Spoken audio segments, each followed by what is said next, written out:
Nei primi secoli del cristianesimo, molti sono i martiri che si possono riconoscere sotto il nome di Vittore, ma tra questa moltitudine di omonimi risalta una sola coppia di santi chiamati Vittore e Corona.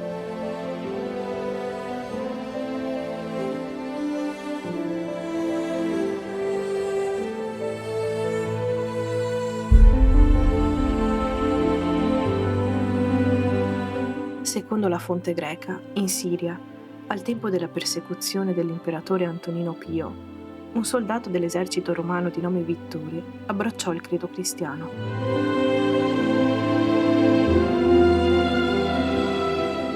Il prezzo della sua conversione fu la morte per decapitazione, a seguito di terribili torture.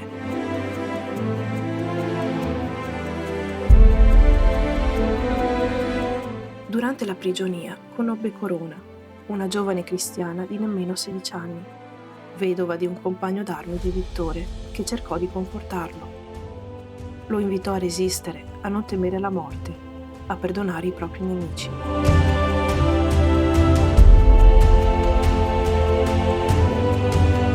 Anch'essa venne arrestata e di seguito condannata con sommario processo alla morte per squartamento.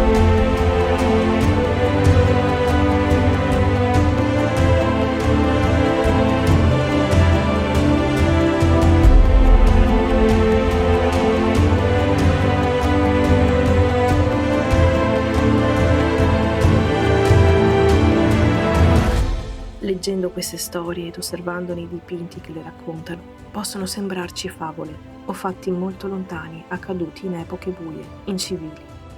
E ci ritroviamo a pensare che i nostri giorni forse non accadrebbero. Ma ci sfugge un dettaglio importante, una riflessione profonda.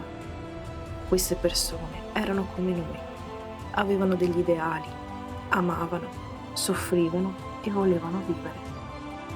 Per quello che furono, per ciò che hanno rappresentato e rappresentano, meritano ed è giusto che vengano ricordati.